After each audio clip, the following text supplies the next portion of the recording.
नमस्कार मित्रों, मैं हूं यादराम और आप जुड़ चुके हैं IITN अकेडमी सीकर के ई लर्निंग प्लेटफॉर्म से।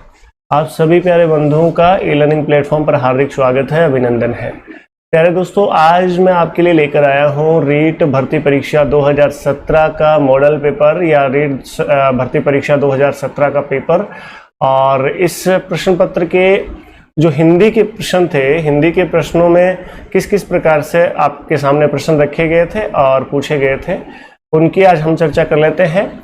तो प्रीवियस पेपरों में ये श्रृंखला आज से हमने स्टार्ट की है, प्रारंभ की है। इस श्रृंखला को पूरा देखें आप, ताकि आपके पिछले जो प्रश्न पत्रों में हिंदी विषय से किस तरह से प्रश्न पूछे थे वो आपके क्लियर हो सकें और आने वाली परीक्षा के लिए, आने वाली चुनौतियों के लिए आप तैयार हो सकें। तो चलिए, आप सभी का स्वागत करते हैं एक बार पुनः और स्टार्ट करते हैं, प्रारंभ करते हैं आज के सेशन को। एक बार सभी प्यारे दोस्त सेशन को शेयर करें, लाइक करें और यदि आप चैनल पर नए हैं तो चैनल को सब्सक्राइब जरूर कर लें प्यारे दोस्तों। चलिए प्रारंभ करते हैं आज का सेशन। इसमें आपको बहुत सारी चीज़ें सीखने को मिलेंगी। पेपर को आप बहुत ध्यानपूर्वक सॉल्व भी करेंगे और उसके बाद में किस तरह से प्रश्नों का उत्तर दिया जाता है ये भी मैं आपके साथ में शेयर करूंगा और आपसे बातचीत करने का प्रयास करूंगा। चलिए, आज का पहला प्रश्न हमारे सामने, आज का पहला प्रश्न आपके सामने ये रहा। देखिएगा, मैंने उसी ऑर्डर में इन प्रश्नों को रखा है जिस ऑर्डर में प्रश्न पत्र में आए थे। मतलब 1 से 30 तक प्रश्नों को नहीं रखा है। फिर 31 नंबर से हिंदी विषय का प्रारंभ हुआ था। रीट भर्ती परीक्षा 2017 का जो लेवल सेकंड है, ठीक है, लेवल सेकंड के प्रश्न पत्र में पूछे गए प्रश्नों की श्रृंखला है। तो इसमें जो पहले नंबर पे जो प्रश्न था, मतलब 31वां जो प्रश्न था, वो कौन सा था? हिंदी विषय को लेकर के जिन्होंने भाषा के रूप में प्रथम चुना था हिंदी को, पहली भाषा के रूप में हिंदी को चुना था, उनका ये प्रश्न पत्र है। चलिए देखते हैं। तो प्रश्न आपके सामने है, बहुत प्यारा सा प्रश्न है, इसमें कहीं कोई कंफ्यूजन नहीं रहेगा। आपको पूरे प्रश्नों को हम डिटेल से पढ़ेंगे और उनका एनालिसिस भी करेंगे, बहुत अच्छे से उनको समझने का प्रयास भी करेंगे और कभी ऐसी गलती हम नहीं करेंगे जो पिछले प्रश्न पत्रों में बच्चे कर चुके हैं या फिर होने की संभावना रहती है। उन सभी को हम डिटेल से अध्ययन करेंगे। चलिए, आज का पहला प्रश्न आपके लिए ये रहा।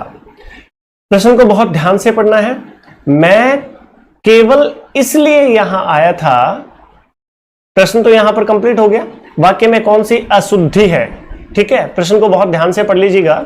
मैं केवल इसलिए यहां आया था, वाक्य में कौन सी अशुद्धि है? बच्चों, उसमें क्या पूछा है एग्जामिनर ने?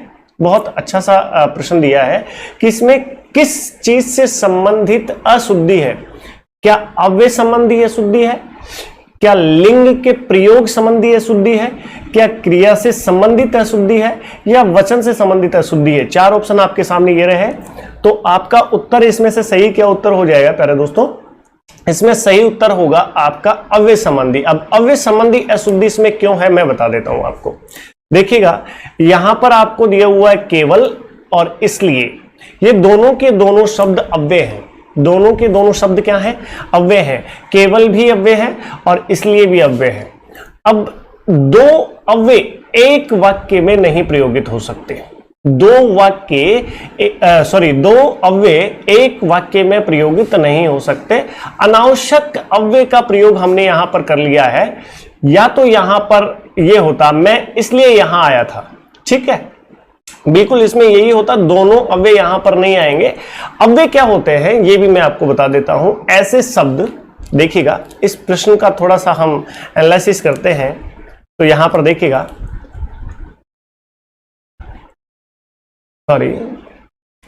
ऐसे शब्द जिन पर वचन, काल और लिंग व कारक का प्रभाव ना पड़े, प्रभाव ना या नहीं पड़ता हो या नहीं होता है, ठीक है, ऐसे शब्दों को अव्यय कहते हैं। केवल का बहुवचन भी नहीं बना सकते आप, केवल शब्द का लिंग भी परिवर्तन नहीं कर सकते आप, केवल शब्द का आप कारक भी दूसरा नहीं काम में ले सकते। अगर कारक देखिए, आप केवल को केवली कभी सुना आपने आज तक नहीं सुना होगा, इसलिए शब्द को भी आप परिवर्तित नहीं कर सकते किसी भी फॉर्मेट में, इसलिए यहां पर ये अव्यय है और दो अव्यय हैं, इसलिए यहां पर जो अशुद्धि है वो कौन से प्रकार की अशुद्धि है? अव्यय प्रकार की अशुद्धि है, मतलब अव्यय संबंधित अशुद्धि है। ठीक है, ये प्रश्न बहुत अच्छे से क्लियर कर लेना। ऐसे शब्द जिन पर कारक लिंग वचन का प्रभाव नहीं पड़े वे शब्द क्या कहलाते हैं? अव्यय कहलाते हैं। मैं आपको अव्यय में कई सारे शब्द और लेकर के दिखा देता हूं। ये जो लेकिन शब्द है, आपका तथा है, तभी है, ये सब के सब क्या होते हैं? केवल है। ये सब के सब अव्यय शब्द होते हैं दोस्तों। इनको कहीं भी आप प्रयोगित कीजिए, वाक्य में किसी भी स्थान पर प्रयोगित कीजिए, देखिए तो इनका रूप चेंज नहीं होगा, ये बदलेंगे नहीं, और नहीं बदलेंगे। अव्यय का मतलब जहां इनका कोई खर्च नहीं होता, इनकी कोई हानि नहीं होती, तो ऐसे शब्दों को ही अव्यय कहा जाता है। ठीक है, इनको अविकारी भी आप कह सकते हैं, जिनमें विकार उत्पन्न नहीं होता है। अविकारी कह दो, अव्यय कह दो, एक ही बात है। ठीक है, चलिए अगले प्रश्न की ओर रुख कर लेते हैं। बहुत प्यारा सा ये, इसका जवाब आपको समझ में आ ही गया होगा। मैं केवल इसलिए यहां आया था, वाक्य में कौन सी अशुद्धि है? प्रश्न को बहुत अच्छे से पढ़ करके इसका आपने उत्तर दे दिया है, अव्यय संबंधी अशुद्धि है। चलिए नेक्स्ट प्रश्न, और प्रश्न को ढंग से पढ़िएगा। जीवन और साहित्य का घोर संबंध है, वाक्य का शुद्ध रूप कौन सा होगा? ये इसका मतलब, ये जो वाक्य दिया हुआ है ये अशुद्ध दिया हुआ है। अब यहां पर क्या हमें देखना है? जीवन और ये योजक तो ठीक लगा हुआ है, तो फिर हमें कहां शुद्ध करने की जरूरत है?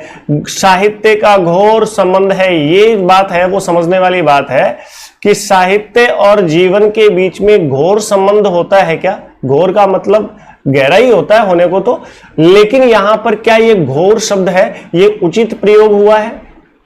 अब देख लेते हैं आगे। जीवन और साहित्य में निकट संबंध है, बिल्कुल नहीं जी, गलत बात है। निकट संबंध क्या होता है जीवन और साहित्य में? निकट यानी नजदीक, नजदीक नहीं। जीवन और साहित्य का घनिष्ठ संबंध है, ये बात ठीक है एक हद तक। ये यहां पर इससे भी बेहतर और कुछ मिले तो उसको हम देख लेंगे। जीवन और साहित्य का घनिष्ठ संबंध होता है, घोर संबंध नहीं होता। प्यारे दोस्तों, जीवन और साहित्य का पास का संबंध नहीं, बिल्कुल नहीं। जीवन और साहित्य में आपस में संबंध है, नहीं जी, बिल्कुल। ये इसका सही उत्तर क्या होगा आपका? जीवन और साहित्य में घनिष्ठ संबंध होता है प्यारे दोस्तों, घोर संबंध नहीं होगा। तो इसका राइट आंसर प्रश्न नंबर 32 और अपने सीरीज का प्रश्न नंबर दूसरा, जिसका सही उत्तर है ऑप्शन बी, ऑप्शन 2, जीवन और साहित्य का घनिष्ठ संबंध होता है। क्लियर है? चलिए नेक्स्ट अगले प्रश्न की ओर रुख करते हैं। वस्तु की पूर्ति की तुलना में मांग अधिक, ये बहुत अच्छे से पढ़ने की जरूरत है। वस्तु की पूर्ति की तुलना में मांग अधिक, ये एक आपके सामने लोकोक्ति है। आस्य, इस आस्य की लोकोक्ति कौन सी है? ये लोकोक्ति का अर्थ है, आप यूं समझिए, ये लोकोक्ति का अर्थ दिया हुआ है, और ये इस अर्थ को पूरी तरह डिफाइन करने वाली लोकोक्ति कौन सी है ये आपको बताना है। तो देखो ऑप्शन नंबर 1, ऑप्शन नंबर 1 में दिया हुआ है ऊंट के मुंह में जीरा। नहीं भाई, ये तो गलत बात है। ऊंट के मुंह में जीरा है तो लोकोक्ति, लेकिन अधिक मांग है और कम वस्तु पहुंचाई जा रही है, इसका तो अर्थ ये होना चाहिए। जबकि यहां पर देखना, वस्तु की पूर्ति की तुलना में मांग ज्यादा। ठीक है, यहां पर देखना ऊंट के मुंह में जीरा, यानी अधिक चाहने वाले को कम वस्तु देना। ठीक है, यहां पर अगला देखना, ऊंची दुकान फीके पकवान। ऊंची दुकान फीके पकवान यानी बिना वजह ही बड़ी चीज, दिखावा ज्यादा है और उद्देश्य उसका कम है। आप यूं भी कह सकते हैं कि दिखावा ज्यादा है और जो उसको क्वालिटी बोलते हैं, क्वालिटी कम है। ठीक है, एक अनार 100 बीमार, एक अनार 100 बीमार, ये कर रहा है ना यार, एकदम अच्छे से डिफाइन कर रहा है। ऊपर वाले जो पूरा का पूरा अर्थ दिया हुआ है वस्तु की मांग में, यानी कि चीज कम है और मांग अधिक है, लोग ज्यादा उसके लिए परेशान है। एक अनार 100 बीमार, देखो बहुत अच्छे से समझ लेने की जरूरत है। वस्तु की पूर्ति कम है, यहां देख रहे हो, वस्तु की पूर्ति कम है, तुलना किसकी ज्यादा मांग हो रही है, वस्तु ज्यादा चाहिए, ज्यादा लोगों को चाहिए और है कम, यानी कि एक आदमी एक चीज है और एक चीज के चाहने वाले बहुत सारे हैं। ठीक है, कई बार ऐसा होता भी है कॉलेज लाइफ में, एक होता है और चाहने वाले ज्यादा होते हैं। खैर कोई बात नहीं है, इसको आप यही समझें, एक अनार 100 बीमार। समझ गए होंगे मेरा कहने का मतलब, आधा तीतर आधा बटेर, बेमेल होना, सीधी सी बात है, यानी ना तो तीतर होना ना बटेर होना। तो इसका भी अर्थ समझ में आ रहा है कि तो इसका सही उत्तर होगा प्यारे दोस्तों 3 नंबर का। और ये मैं आपको यहाँ पर इंगित कर रहा हूँ, देख रहे होंगे आप प्यारे दोस्तों, इसका सही उत्तर है 3। वस्तु की पूर्ति की तुलना में मांग अधिक होना आशय की लोकोक्ति कौन सी है? एक अनार 100 बीमार। क्लियर है? बहुत अच्छे से क्लियर रखना। चलिए अब चलते हैं हम अगले प्रश्न की ओर, और अगला प्रश्न हमारा ये रहा आपकी स्क्रीन पर। तो देखिएगा इस प्रश्न में क्या क्या खास बातें हैं। ये इसने पूछा है, प्रश्न को पढ़िएगा, घास काटना मुहावरे का सही अर्थ बताइए। एक तो मुहावरा होता है, एक लोकोक्ति होती है। आप सभी जानते हैं लोकोक्ति लोगों द्वारा कही गई उक्ति है जो आज तक चली आ रही है और जिसको आज तक लोग मान रहे हैं। ऐसे कथन जो कभी लोगों द्वारा कह दिए गए थे, जिनको आज तक हम प्रयोग में ला रहे हैं, उनको लोकोक्ति कहते हैं। और मुहावरे पूरा वाक्य ना होकर के वाक्यांश होते हैं। जब इनको किसी सेंटेंस के संदर्भ में या किसी पैराग्राफ में हम यूज करते हैं तभी इनका अर्थ निकलता है। तो ये नॉर्मली तो वाक्यांश होते हैं। तो यहां पर मुहावरे की बात हो रही है। ठीक है, अब देखिए मैं बात कर लेता हूं आपके सामने।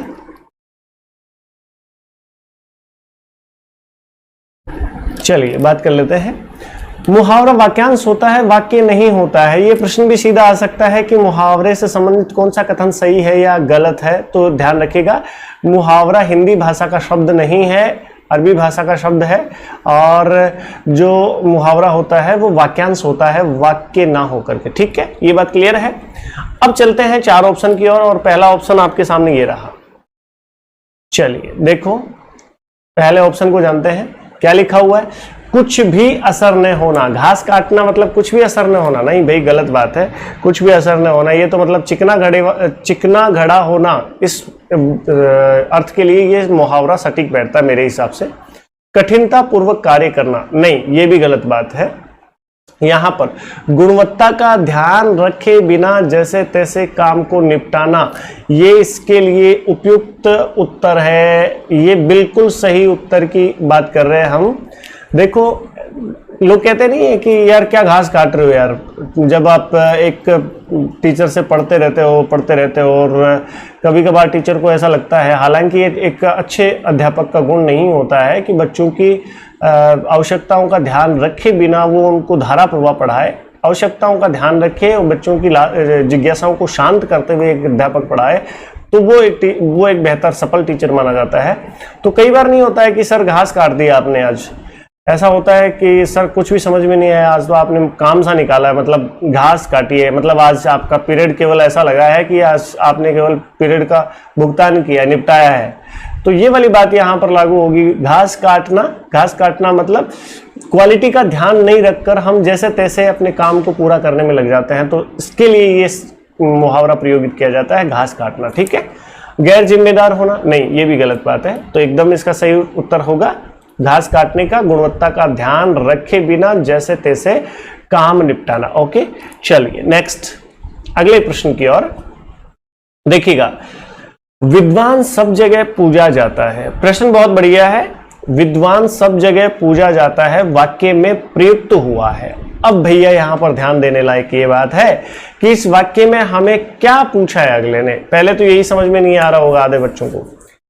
सर्वनाम, विशेषण, संज्ञा, क्रिया विशेषण। क्रिया विशेषण ये आपको यही समझ में नहीं आया होगा पहली बात तो कि इसमें पूछा क्या है। विद्वान सब जगह पूजा जाता है, इसमें से कौन से शब्द का हमें क्या बताना है, पहली बात तो ये नहीं है। तो यहां पर मेरे हिसाब से ये अंडरलाइन देकर के, क्या देकर के, अंडरलाइन देकर के, और फिर पूछना चाहिए था कि विद्वान सब जगह पूजा जाता है, रेखांकित शब्द क्या है, ये पूछना चाहिए था।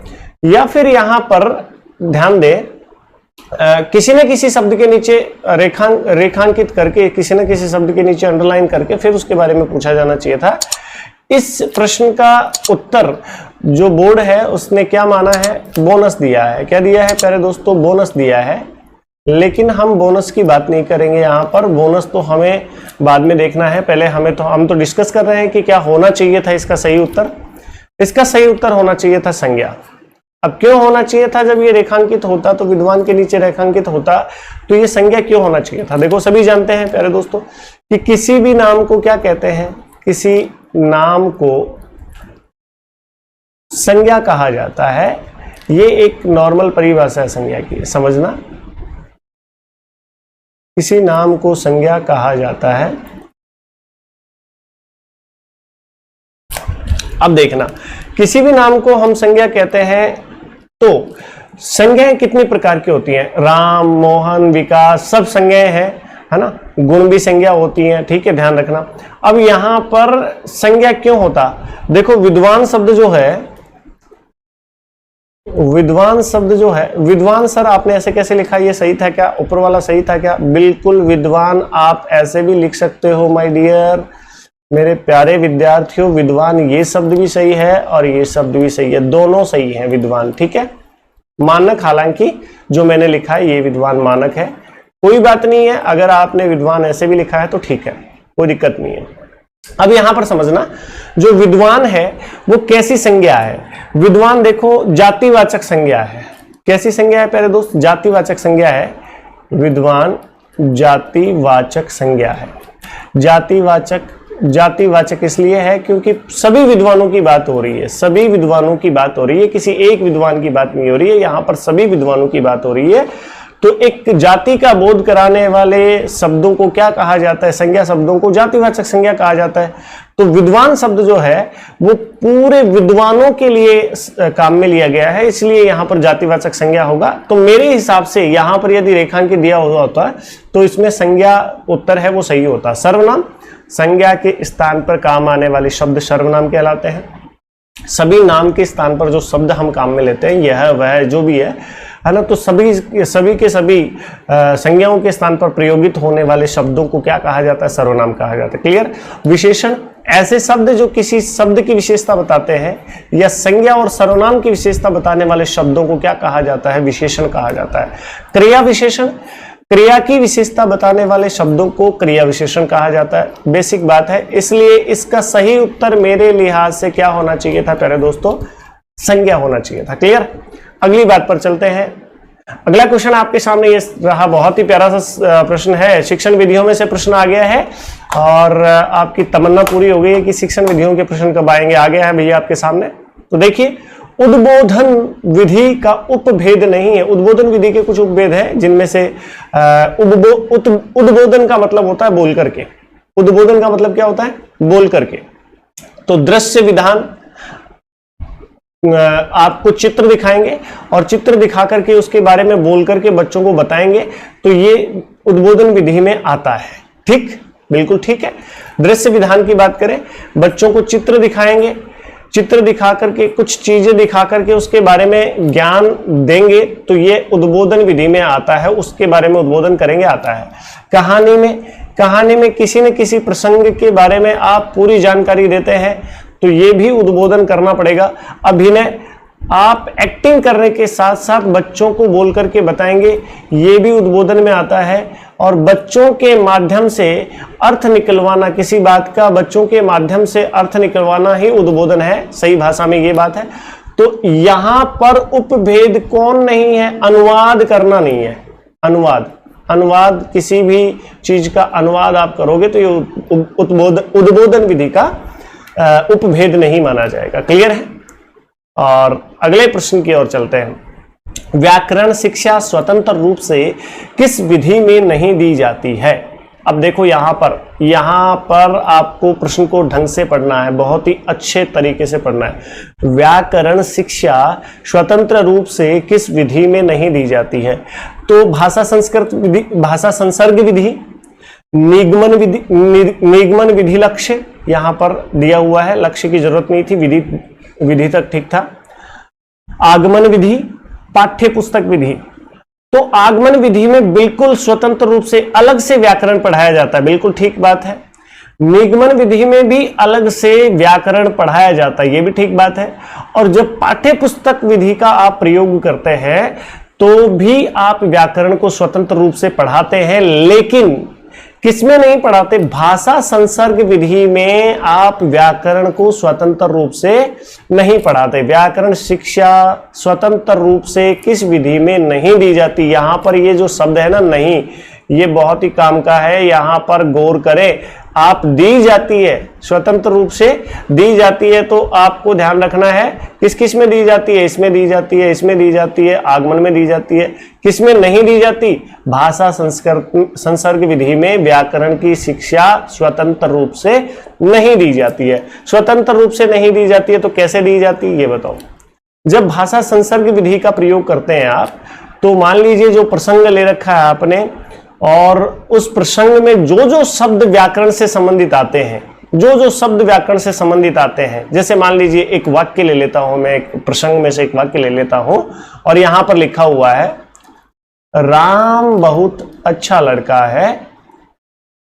यहां पर एक प्रसंग का यह वाक्य है और इसमें आपको बोलना तो यही है कि राम बहुत अच्छा लड़का है। अब यहां पर व्याकरण की अलग से शिक्षा ना देकर के स्वतंत्र रूप से शिक्षा, मतलब आप संज्ञा ना पढ़ाने लग जाए। यहां पर आप राम बहुत अच्छा लड़का है, यहां पर बताएं कि राम यहां पर संज्ञा है, इतना ही बताना है।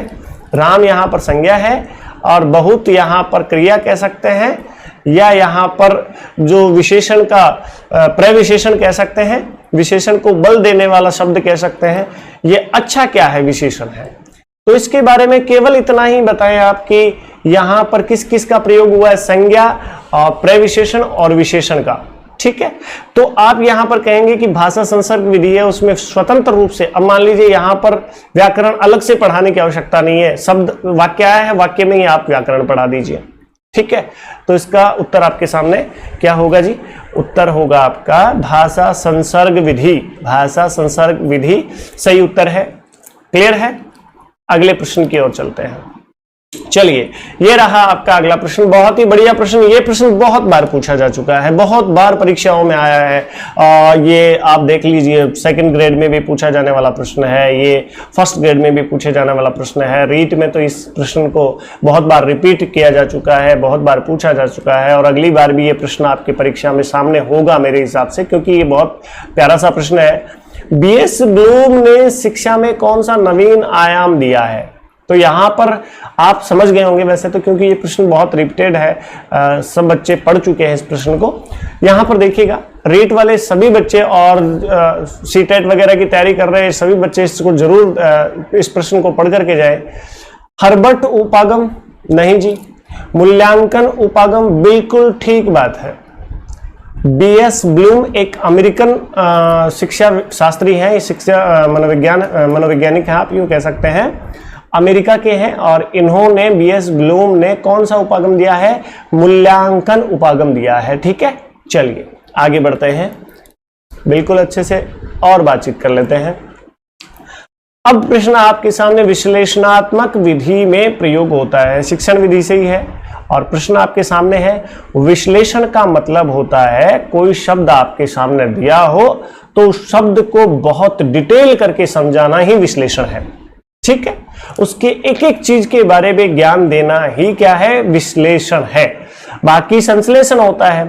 तो यहां पर देखिएगा, विश्लेषण विधि में प्रयोग किसका होता है, या विश्लेषण विधि में कैसे आप पढ़ाओगे? तो शब्द से वर्ण की ओर पढ़ाओगे, यानी पहले आपके सामने शब्द दिया होगा, फिर शब्द के छोटे छोटे टुकड़े करके या वर्णों की जानकारी आप देंगे, उसको खोल करके बताएंगे पूरे शब्द को। क्या ये विश्लेषणात्मक विधि है? वर्ण से शब्द बना करके आप बताओगे कि ये छोटे छोटे वर्ण है और इनसे मिलकर के शब्द कैसे बनता है, वो बता करके आप क्या इस विधि का प्रयोग करेंगे? शब्द से वाक्य बनाएंगे या वाक्य से पैराग्राफ बनाएंगे? समझ लीजिएगा, वैसे ही जो तेज बुद्धि बालक है वो तो इस बात को समझ गए होंगे कि वर्ण से शब्द मतलब छोटे से बड़ा, छोटे से बड़ा। क्लियर है? वाक्य से पैराग्राफ, वाक्य से वाक्य छोटा और पैराग्राफ उसका बड़ा रूप। तो यहां पर भी छोटे से बड़ा, शब्द से वाक्य, शब्द छोटा और वाक्य बड़ा, तो इसका मतलब यहां पर भी छोटे से बड़ा।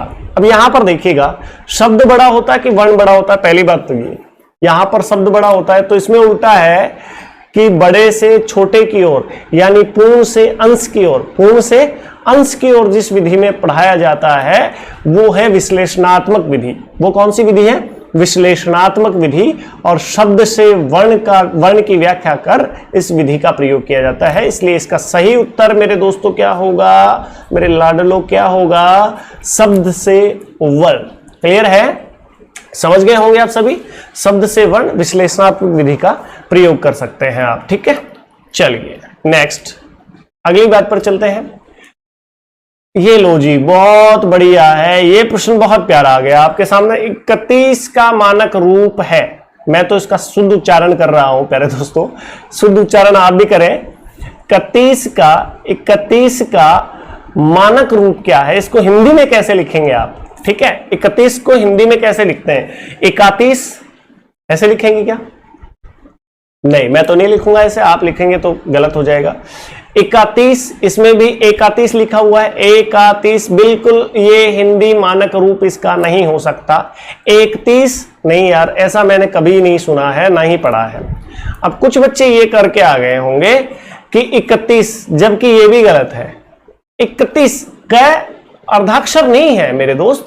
इसमें 31 में क अर्धाक्षर ना होकर के कैसे होगा, जरा समझने का प्रयास करना।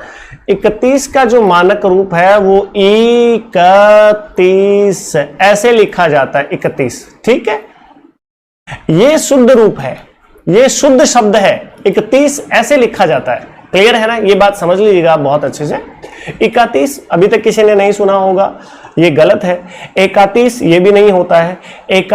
31 ये भी गलत है। 31 कै में से स्वर बाहर निकाल लिया तो ये भी गलत रूप है। इसका सही रूप है 31। तो मेरा कहने का तात्पर्य यह है कि इसमें बोनस अंक दिया था रीट ने, बोर्ड ने इसमें बोनस अंक दिया था। आपको ये याद नहीं करना है कि ये आएगा और इसमें मुझे बोनस मिल जाएगा। आपको तो ये ध्यान रखना है मेरे दोस्त, 31 को ऐसे लिखा जाता है। ये बहुत इंपॉर्टेंट है, ऐसे याद रखना है आपको। तो 31 लिखा कैसे जाता है? ठीक है, चलिए आगे बढ़ते हैं। बहुत बढ़िया, बहुत ही शानदार चल रहा है सेशन, शाबाश। चलिए, और ये रहा आपके सामने वर्तनी से संबंधित बहुत प्यारा सा प्रश्न। देखिएगा, शिक्षण विधि से संबंधित है। वर्तनी की विधिवत शिक्षा का ज्ञान किस स्तर पर हो जाना चाहिए? ये प्रश्न को पढ़ लीजिएगा। वर्तनी, वर्णों के बारे में आप कब जान जाने चाहिए, वर्णों का ज्ञान आपको कब तक हो जाना चाहिए, उसकी बात हो रही है यहां पर। वर्तनी की विधिवत लिखावट और अक्षरों को देखकर समझना और उनको लिखना, यह आपको कब तक आ जाना चाहिए? तो यहां पर प्रश्न को मैंने समझा दिया है। इसके 4 ऑप्शन आपके सामने हैं, 4 विकल्प हैं आपके सामने। प्राथमिक स्तर पर ऐसा हो जाना चाहिए। उच्च प्राथमिक स्तर पर, प्राथमिक स्तर पहली से 5वीं कक्षा को मानते हैं आप, उच्च प्राथमिक 8वीं तक की कक्षा को, माध्यमिक 10वीं तक की, और उच्च माध्यमिक आप कह सकते हैं 12वीं तक की। तो आप मुझे बताइए कि वर्तनी का ज्ञान आपको कब तक हो जाना चाहिए? अरे यार, ये कॉमन बात है। जितने बच्चे यहां पर देख रहे हैं और अध्यापक मेरे मित्र देख रहे हैं, वो भावी अध्यापक बनने को हैं, तो उनको ये पता होगा कि अगर वर्तनी नहीं आएगी तो प्राथमिक स्तर पार कैसे करेगा बच्चा। वर्तनी मतलब अक्षर ज्ञान नहीं होगा तो बच्चे को उच्च माध्यमिक स्तर पर कैसे, उच्च प्राथमिक स्तर पर कैसे ले जाया जा सकता है। इसका मतलब ये हुआ कि वर्तनी का ज्ञान बच्चे को प्राथमिक स्तर पर ही हो जाना चाहिए। बहुत अच्छे से समझ लेना है आपको, ठीक है। वर्तनी का ज्ञान बच्चे को पढ़ना और लिखना आ जाना चाहिए, ठीक है। विधिवत रूप से उसका ज्ञान हो जाना चाहिए उसे कि कौन सा शब्द, कौन सा अक्षर कहां पर लिखा जाता है और कैसे उच्चारित किया जाता है। तो वर्तनी के ज्ञान के लिए सही जो समय रहता है वो प्राथमिक समय रहता है, यानी प्राथमिक स्तर रहता है। तो बच्चे को प्राथमिक स्तर पर ही वर्तनी का ज्ञान दिया जाना उचित होगा। ठीक, क्लियर है? चलिए नेक्स्ट, चलिए भाषिक सामग्री है। भाषिक सामग्री क्या है ऐसा पूछा अगले ने। तो मूल विषय वस्तु, बिल्कुल नहीं लगता मेरे को। प्रत्यय, बिल्कुल नहीं जी। मूल विषय वस्तु और प्रत्यय, दोनों पहले ही हम नकार चुके हैं, तो ये दोनों को यहाँ लगाने की कहाँ जरूरत थी मेरे भाई। शब्दावली, शब्दावली होगी तो भाषिक सामग्री का प्रयोग करोगे ही करोगे, बिल्कुल ठीक उत्तर है। तो यहाँ पर आपका सही उत्तर क्या होगा, शब्दावली, राइट आंसर। क्लियर है, शब्दावली इसका सही उत्तर होगा। इसमें कुछ समझने लायक बात है नहीं मेरे हिसाब से। भाषिक सामग्री, शब्दावली, राइट आंसर। ठीक है, शब्दकोश भी कह सकते हो आप इसकी जगह, शब्दावली की जगह आप क्या भी कह सकते हो प्यारे दोस्तों, शब्दकोश भी कह सकते हो। शब्दकोश, शब्दकोश भी कह सकते हो, और शब्द भंडार भी कह सकते हो, शब्द भंडार भी कह सकते हो। ये बिल्कुल ठीक है, शब्दावली हो सकती है, शब्दकोश हो सकती है, शब्द भंडार हो सकती है। ठीक है, भाषिक सामग्री क्लियर। आगे ये लीजिए, ये है बुलेटिन बोर्ड। क्या है बुलेटिन बोर्ड, आप ये मत समझना कि बुलेटिन खबर है या बुलेटिन समाचार है। तो यहां पर बुलेटिन बोर्ड क्या है ये आपको पूछा गया है। क्या बुलेटिन सुनना जाता है या बुलेटिन सुनने के काम आता है, सुनने वाली सामग्री है बुलेटिन। तो यहां पर कुछ बच्चे बुलेटिन सुनने की सामग्री लगा सकते हैं, जबकि ऐसा कतई संगत नहीं होगा। दृश्य सामग्री है, बुलेटिन बोर्ड आगे लगा हुआ है, आप समझ लीजिएगा। तो बोर्ड, इसका मतलब हमें बोर्ड पर कुछ जानकारियां हैं वो दी हुई होती हैं, और उसे हम देख करके जानकारी हासिल ज्ञान प्राप्त करते हैं। ठीक है, जानकारी हासिल करते हैं, जानकारी प्राप्त करते हैं। नीचे दिया हुआ है दृश्य श्रव्य सामग्री। तो दृश्य तो है लेकिन श्रव्य नहीं है, सुन नहीं सकते, बोर्ड बोल करके बता नहीं सकता। ठीक है, कोमल सामग्री, इसका कोई औचित्य नहीं है यहां पर। तो यहां पर इसका सही उत्तर माय डियर क्या होगा, सही उत्तर होगा दृश्य सामग्री। देखिएगा, जो स्कूल होते हैं, जो विद्यालय होते हैं, विद्यालयों में जैसे ही हम एंट्रेंस होता है, जैसे ही मेन एंट्रेंस होता है, वहां पर कुछ बोर्ड लगे होते हैं, सूचना पट जिसको हम कहते हैं। क्या कहते हैं, सूचना पट कहते हैं। वो ब्लैक भी हो सकते हैं, ग्रीन भी हो सकते हैं, वो किसी भी रंग के हो सकते हैं, लेकिन जो सूचना पट होता है उस पर मुख्य जानकारियां दी हुई होती हैं। मुख्य जानकारी कैसी, सूचनाएं दी हुई होती हैं। कल ये कार्यक्रम इस विद्यालय में संपन्न होगा, नेक्स्ट डे ये होगा, फला दिन की इस विषय के बारे में टेस्ट होगा, ये सारी जानकारियां दी हुई होती हैं। और उस पर जो ज्ञानवर्धक चीजें हैं वो भी लिखी हुई होती हैं, कोटेशन भी लिखे हुए होते हैं। जो बुलेटिन बोर्ड होते हैं उन पर आपने देखा भी होगा कि कई सारे बुलेटिन बोर्ड, कई विद्यालयों में सुबह सुबह का जो मेन लाइन होती है, टैग लाइन होती है, वो भी लिखी जाती है। जैसे जल ही जीवन है, पढ़ाई मेहनत सफलता की कुंजी है, इस प्रकार के कुछ कोटेशन लिखे जाते हैं जिनसे बच्चों को इंस्पिरेशन मिलता रहे, मोटिवेशन मिलता रहे। तो इस तरह की चीजें, ज्ञानवर्धक चीजें भी वहां पर लिखी जाती है। तो इसका सही उत्तर, मेरा कहने का मतलब क्या होगा, बुलेटिन बोर्ड, बोर्ड का मतलब दृश्य सामग्री। ठीक, चलिए नेक्स्ट। बहुत बढ़िया, बहुत ही प्यार से पढ़ रहे हो आप, बहुत अच्छा लग रहा है। अधिक विश्वसनीय परीक्षण कौन सा है, यहां पर प्रश्न दिया है आपके सामने, और क्वेश्चन क्या दिया है कि अधिक विश्वसनीय परीक्षण कौन सा है। परीक्षण का मतलब जांच। ठीक है, कौन सी है, शिक्षक निर्मित परीक्षण, ऑप्शन नंबर 2, मौखिक परीक्षण, ऑप्शन नंबर 3, आत्मनिष्ठ परीक्षण, ऑप्शन नंबर 4, प्रमापीकृत परीक्षण। यहां पर ध्यान से देखना, चारों ऑप्शन को ध्यान से देखना मेरे दोस्त। यहां पर लिखा हुआ है शिक्षक निर्मित परीक्षण। तो एक चीज बताओ यारो, कोई आपका परीक्षण करे ये ठीक बात है, लेकिन आपका शिक्षक परीक्षण कर रहा है ये तो ठीक है, लेकिन क्या वो सर्वमान्य हो जाएगा वो परीक्षण? शिक्षक भाव से भी तो भाव भी तो होते हैं शिक्षक में। तो कई बार ऐसा होता है, बहुत मासूम सा चेहरा है, तो उस बच्चे को देख करके, विद्यार्थी को देख करके शिक्षक के मन में ये आता है कि चलो विद्यार्थी वैसे सिंसियर है लेकिन पढ़ाई में अच्छा नहीं है, तो इसको नंबर अंक बढ़ा करके दे दिए जाए। शिक्षक ने बनाया वो परीक्षण, शिक्षक पर डिपेंड करता है, शिक्षक पर निर्भर करता है कि वो कैसा परीक्षण कर रहा है। तो क्या ये विश्वसनीय है? क्या वो सही जांच हो गई है, बच्चे की, विद्यार्थी की सही जांच हो गई है? मेरे हिसाब से नहीं, और आप भी जान गए होंगे। मौखिक परीक्षण, चलिए एक बच्चे को हमने हमारे सामने खड़ा किया और बच्चे से 3-4 प्रश्न किए, हमने 2 प्रश्नों का सही उत्तर दे दिया, एक प्रश्न का उत्तर उसने दे तो दिया सही, लेकिन उसका घुमा फिरा करके उत्तर दिया है, तो फिर हम क्या मानते हैं उसे कि ये उत्तर गलत है। और क्या हम उसे क्या मानते हैं कि ये उत्तर सही है, या तो ये मानेंगे गलत है या ये मानेंगे कि सही है। तो मौखिक है, वो लिखित नहीं है। जब तक किसी चीज को लिखा नहीं जाता वो प्रमाणित नहीं मानी जाती है मेरे दोस्त, इसलिए ये भी इसका सही उत्तर नहीं हो सकता।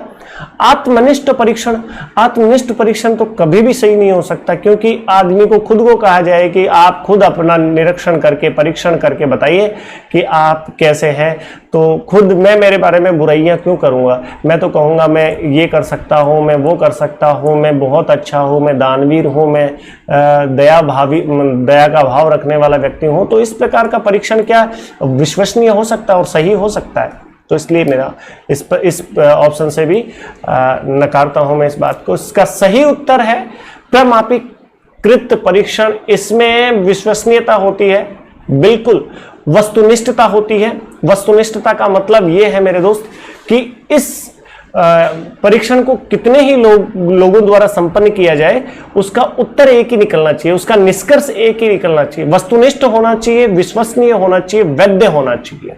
ठीक है, तो वो प्रमापीकृत परीक्षण होते हैं। इसलिए यहां इसका सही उत्तर क्या हो जाएगा? प्रमापीकृत परीक्षण। क्लियर है? चलिए नेक्स्ट, यहां पर आगे और चर्चा कर लेते हैं। सीसीई में व्यापकता का आश्चर्य निम्नांकित से नहीं है। आप ध्यान से देखें इसको, बहुत ही बढ़िया सा प्रश्न है। सीसीई का मतलब आप समझ गए होंगे, सतत एवं व्यापक मूल्यांकन, है ना? सतत एवं व्यापक मूल्यांकन। सीसीई का फुल फॉर्म सुन लीजिएगा पहले तो। ये सीसीई का फुल फॉर्म, सीसीई का फुल फॉर्म मैं हिंदी में बता देता हूं प्यारे दोस्त, हिंदी में बता देता हूं। यहां पर जरा सुनिएगा। सी का मतलब होता है कंटिन्यू, कंटिन्यूअस। क्या? Continuous, continuous, comprehensive, comprehensive, comprehensive and evolution. Evolution का मतलब मूल्यांकन। कंटिन्यूअस एंड कॉम्प्रेहेंसिव इवोल्यूशन, यहां पर इसका हिंदी अर्थ यदि हम लगाएं प्यारे दोस्तों, हिंदी अर्थ होता है सतत, सतत एवं व्यापक मूल्यांकन। सतत एवं व्यापक मूल्यांकन, ये इसका हिंदी अर्थ है। तो सतत एवं व्यापक मूल्यांकन का अस्य निम्न में से कौन सा नहीं है? विषयों की व्यापकता होनी चाहिए, बिल्कुल ये ठीक है, ये सही बात है कि विषयों की व्यापकता, दायरा बड़ा होना चाहिए। ठीक है, चलिए ये भी ठीक उत्तर है। उपकरणों की व्यापकता, जी बिल्कुल, सतत एवं व्यापक मूल्यांकन में उपकरणों की व्यापकता होनी चाहिए, उनका दायरा बड़ा होना चाहिए, उपकरण ज्यादा होने चाहिए, तो सतत एवं व्यापक मूल्यांकन हो सकता है और सही होगा। दायरे की, उसका जो क्षेत्र है सतत एवं व्यापक मूल्यांकन का, लगातार जो मूल्यांकन किया जाता है उसका दायरा भी बड़ा होना चाहिए, जबकि इसमें प्रश्नों की व्यापकता नहीं होनी चाहिए। प्रश्न बहुत सारे, अनावश्यक प्रश्नों को नहीं शामिल किया जाना चाहिए। तो इसका सही उत्तर मेरे दोस्तों क्या होगा? प्रश्नों की व्यापकता। प्रश्न बड़े नहीं होने चाहिए, अधिक नहीं होने चाहिए और अनावश्यक प्रश्न नहीं होने चाहिए। तो इसका सही उत्तर क्या होगा जी? प्रश्नों की व्यापकता। ठीक है, अब सीसीई के बारे में छोटी सी जानकारी और दे देता हूं मैं आपको। देखिएगा, सीसीई की फुल फॉर्म आपको पता लग चुकी है। अब आपके सामने एक एनसीएफ का नाम सुना होगा आपने। एनसीएफ द्वारा 2005, एनसीएफ 2005 में इसको लागू किया गया है। एनसीएफ 2005 द्वारा इसे लागू किया जा चुका है, सतत एवं व्यापक मूल्यांकन को। और सीबीएसई द्वारा इसे 2009 में लागू किया जा चुका है। सीबीएसई द्वारा 2009 में लागू किया जा चुका है और एनसीएफ द्वारा इसे कब लागू किया जा चुका है प्यारे दोस्तों? इसे लागू किया जा चुका है 2005 में। क्लियर है? ये बात आप बहुत अच्छे से समझ गए होंगे। सतत एवं व्यापक मूल्यांकन, है ना? सतत एवं व्यापक मूल्यांकन, इसकी जो सबसे पहले पहल जिसने की थी उस संस्था की बात कर लेता हूं प्यारे दोस्तों। 1986 में सतत एवं व्यापक मूल्यांकन के बारे में सिफारिश करने वाला जो नीति थी वो राष्ट्रीय नीति 1986 के तहत इसकी सबसे पहले राष्ट्रीय नीति, राष्ट्रीय शिक्षा नीति, राष्ट्रीय शिक्षा नीति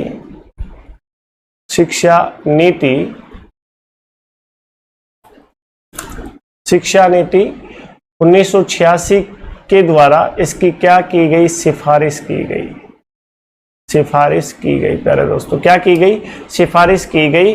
और उसके बाद में इसे एनसीएफ 2005 के द्वारा लागू कर दिया गया और सीबीएसई द्वारा इसे कब लागू किया गया, 2009 में लागू किया गया। ये बात थोड़ा सा आप ध्यान रख लीजिएगा। क्लियर है? चलिए नेक्स्ट, अगली बात पर चलते हैं। ये लीजिए, ये प्रश्न थोड़ा सा बड़ा है लेकिन समझें तो बहुत ही आसान है। एक बालक जरूरत से ज्यादा अपने आप को असमर्थ समझ रहा है। बच्चा असमर्थ उतना है नहीं जितना वो मान रहा है अपने आप को कि मेरे से नहीं होगा, ये नहीं कर सकता, मैं वो नहीं कर सकता। बच्चे के अंदर हीन भावना पैदा हो चुकी है। हीन भाव मतलब आप यूं कह सकते हैं कि बच्चा अपने आप को बहुत कमजोर समझने लगा है। वह हीन भावना या हीन भावना ग्रंथि से पीड़ित है। ये तो आपको मैंने पहले ही बता दिया, इस प्रश्न में भी दिया है आगे कि एक बालक जरूरत से ज्यादा अपने आप को असमर्थ समझ रहा है, वह हीन भावना ग्रंथि से पीड़ित है और आत्मविश्वास खो बैठा है। एक शिक्षक के नाते आप उसका उपचार कैसे करेंगे? आपको एक ऐसे बच्चे को दिया जाए आपको कि ये बच्चा अपने आप को बहुत ही कमजोर समझता है, इस बच्चे को आपको पढ़ाना है, आप उसको कैसे पढ़ा सकते हैं, ये पूछा गया प्रश्न में। तो देखिएगा, ये तो एक बहुत निहायत ही सरल प्रश्न है। ये जो अध्यापक बनने जा रहे हैं उनको शायद ही समझाने की जरूरत है, फिर भी मैं बता देता हूं। देखिए, पहला ऑप्शन है सहानुभूतिपूर्ण व्यवहार द्वारा बच्चे के साथ में सही व्यवहार करें, उसे मोटिवेशन करके, उसे प्रेरित करके क्या हम इस प्रकार का उपचार करके उस बच्चे को शिक्षित कर सकते हैं। आप एक अच्छे शिक्षक होने के नाते क्या ये काम करेंगे? क्या बच्चे के साथ में सहानुभूतिपूर्ण व्यवहार कर उस बच्चे का उपचार कर उसे शिक्षा दे सकते हैं? पहला ऑप्शन। दूसरा ऑप्शन है दंड देकर। ये कहीं भी सही नहीं है। ये ऑप्शन है, इसको काट दिया करो। दंड देकर ये कहीं भी कोई भी चीज को मना आप नहीं करवा सकते या फिर उसे अधिगम नहीं करवा सकते। अधिगम भी अगर आप करवा देंगे तो ये उचित तरीका नहीं है, ये उचित तरीका बिल्कुल नहीं है। ठीक है, तो इसको तो आप ऑप्शन में देखते ही काट दिया करो, ये ठीक है। परिवार को सूचना देकर के, परिवार को सूचना देने से क्या वो बच्चा ठीक हो जाएगा? क्या वो बच्चा अपने अंदर की हीन भावना को त्याग देगा? कैसे भाई?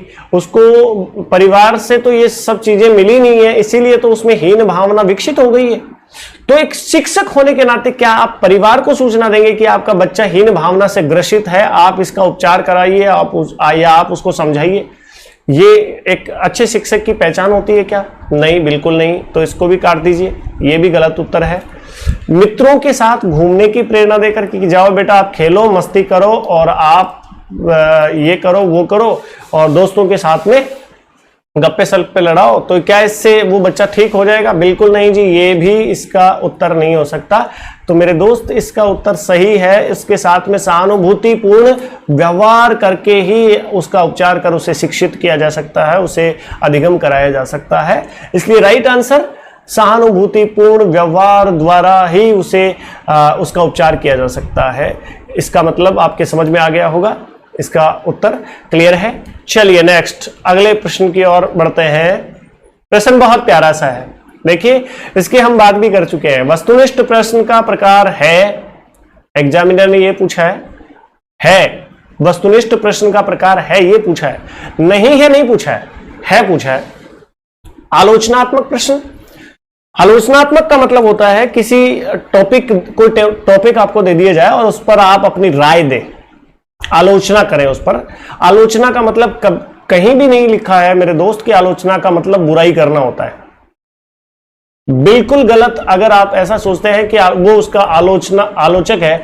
आलोचक का मतलब ये कभी नहीं होता कि वो उसका बुराई करने वाला व्यक्ति है। आलोचक का मतलब होता है वो उसके बारे में समीक्षा करने वाला व्यक्ति है, उसके बारे में सही और गलत के बारे में डिस्कस करने वाला व्यक्ति है। तो आलोचनात्मक का मतलब ये हुआ कि वस्तुनिष्ठ प्रश्न क्या आलोचनात्मक प्रश्न होते हैं का प्रकार है, ये पूछा है। तो क्या आलोचना जिन प्रश्नों में की जाती है वो वस्तुनिष्ठ हो सकते हैं? नहीं। वस्तुनिष्ठ का मतलब क्या होता है? जिसका एक ही उत्तर हो। आलोचना से तो कई अपने अपने हिसाब से कोई कितने ही उत्तर निकाल सकते हैं, एक प्रश्न के कई उत्तर निकाल सकते हैं। तो क्या उन प्रश्नों को आप वस्तुनिष्ठ कहेंगे? नहीं कहेंगे, बिल्कुल गलत बात है जी, बिल्कुल गलत बात है। मिलान प्रश्न, यहां पर 2 नंबर की ओर चलते हैं। विश्लेषणात्मक प्रश्न, वस्तुनिष्ठ के तो अन्य उत्तर हो ही नहीं सकते मेरे भाई, वस्तुनिष्ठ का तो अन्य उत्तर हो ही नहीं सकता। विश्लेषण करके तो आप किसी भी उत्तर तक पहुंच सकते हैं, क्या ये सही है? ये भी गलत उत्तर है। तो तीसरा है मिलान प्रश्न, तो बिल्कुल ठीक बात है, मिलान वाले जो मिलान करने वाले प्रश्न है वो वस्तुनिष्ठ होते हैं। जैसे मैंने आपके सामने देखो, मैं एक उदाहरण देकर के बताता हूं। जैसे मैंने दिया यहां पर जयगढ़, फिर यहां पर दिया मैंने मेहरानगढ़,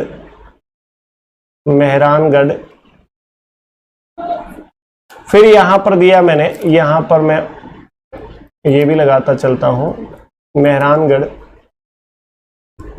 और यहां पर दिया मैंने जूनागढ़, और यहां पर दिया मैंने सोनारगढ़। मान लीजिए तो इनके सामने मैं लिख देता हूं कुछ, यहां पर लिख देता हूं मैं जयपुर, यहां पर लिख देता हूं मैं आपका बीकानेर,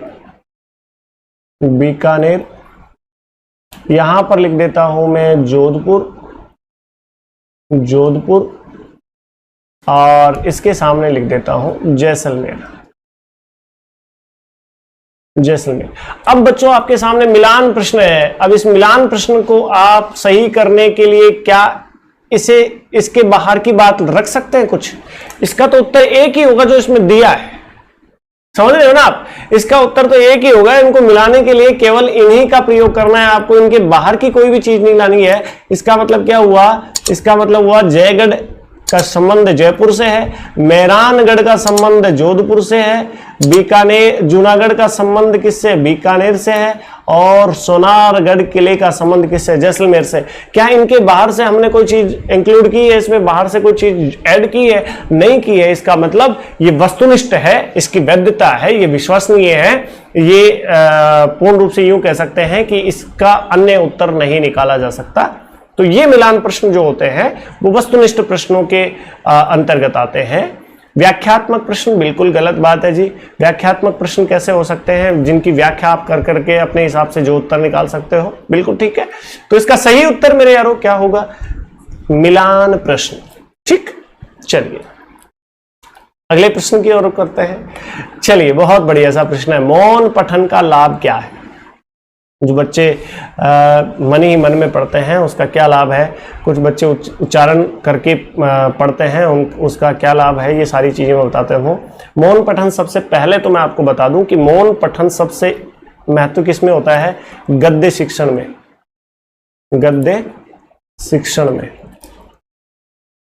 गद्य शिक्षण में मौन पठन का क्या किया जाता है? प्रयोग किया जाता है, या मौन पठन गद्य शिक्षण में किया जाता है। दोस्तों, गद्य को पढ़ते समय आप मौन रह करके पढ़ें तो ज्यादा बेहतर तरीके से अर्थ ग्रहण कर पाएंगे और स्वाध्याय की प्रवृत्ति को विकसित कर पाएंगे। तो यहां पर चलते हैं हम, मैंने हालांकि उत्तर बता दिया आपको, लेकिन फिर भी चलते हैं, उत्तर की ओर चलते हैं। तो 4 ऑप्शन हमारे सामने। पहला ऑप्शन, उच्चारण अभ्यास हेतु तो अवसर मिलता है। यार ये तो दोनों विरोधाभास बात है। इधर तो कह रहा है मौन, यहां पर कह रहा है उच्चारण। उच्चारण कैसे करेंगे? मौन पठन में हम उच्चारण नहीं करेंगे, बिल्कुल गलत बात है। स्वाध्याय, स्वयं के अध्याय की प्रवृत्ति यानी खुद पढ़ने की प्रवृत्ति विकसित होती है क्या? जी हो जाती है, बिल्कुल हो जाती है। पढ़ने की प्रकृति विकसित हो जाती है, बिल्कुल ठीक बात है। धीरे धीरे मौन पठन से आपका सिटिंग पावर बढ़ता है, आप अर्थ ग्रहण करके चीजों को समझते हुए पढ़ सकते हैं, बिल्कुल ठीक है। स्वाध्याय की प्रवृत्ति विकसित होती है, ये उत्तर इसका एक सही उचित उत्तर है। एकाग्रचित होकर ध्वनियों का शुद्ध उच्चारण, उच्चारण जहां आ गया यार मौन वहां कैसे हो सकता है? उच्चारण शब्द जहां आ गया वहां मौन कैसे हो सकता है? जहां मौन हो सकता है वहां उच्चारण कैसे हो सकता है? चलिए, तो ये ऑप्शन भी इसका गलत हो सकता है, ध्यान रखिएगा। ये ऑप्शन भी इसके लिए, ये विकल्प भी उचित नहीं है। पठन की शुद्धता का संवर्धन होता है। पठन पठन मतलब बोल करके पढ़ना और उसकी शुद्धता। नहीं भैया, मौन पठन में आप शुद्धता का और अशुद्धता का ध्यान नहीं रखते हैं। ध्यान रखिएगा, मौन पठन में केवल आप अर्थ ग्रहण पर ध्यान देंगे। मौन पठन में आप किस पर ध्यान देंगे?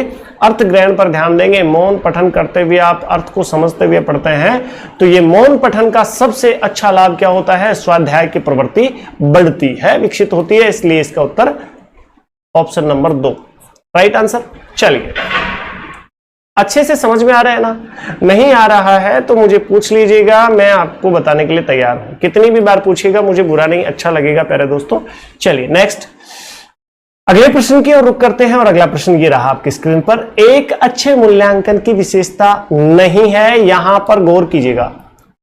ये जो शब्द दिया हुआ ना, नहीं है, तो ये बड़ा इंपॉर्टेंट रोल अदा करता है प्रश्न को सही और गलत कराने में।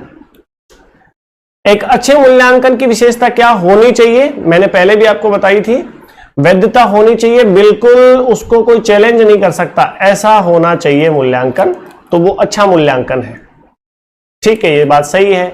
आत्मनिष्ठता नहीं होनी चाहिए, ये विशेषता नहीं है, विशेषता नहीं है। आत्मनिष्ठता होगी तो मूल्यांकन कैसे सही हो जाएगा? गलत हो जाएगा वो तो। ये वस्तुनिष्ठता तो होनी चाहिए बिल्कुल। मूल्यांकन, कोई भी मूल्यांकन करे आकर के, तो आपका उतना ही प्रश्न सही होना चाहिए। मान लीजिए मैं आपके सामने ये पेपर लेकर के आया हूं और आपसे कह रहा हूं कि इस पेपर में 30 प्रश्नों में से आप 28 प्रश्न कीजिए या 30 में से 30 सही कीजिए और स्वयं का मूल्यांकन कीजिए। और फिर पूरे प्रश्न करवाने के बाद में मैं आपसे कमेंट में पूछता हूं कि आप मुझे बताइए कि आपके कितने प्रश्नों का उत्तर सही रहा।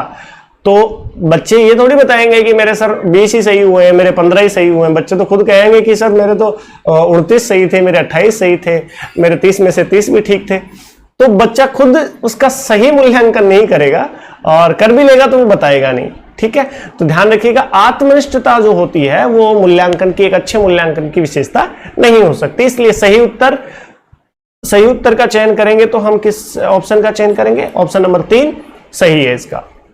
व्यापकता होनी चाहिए, बिल्कुल होनी चाहिए व्यापकता। चलिए अगले प्रश्न की ओर रुख करते हैं। अगला प्रश्न आपके लिए ये रहा, रचना शिक्षण का उद्देश्य क्या है?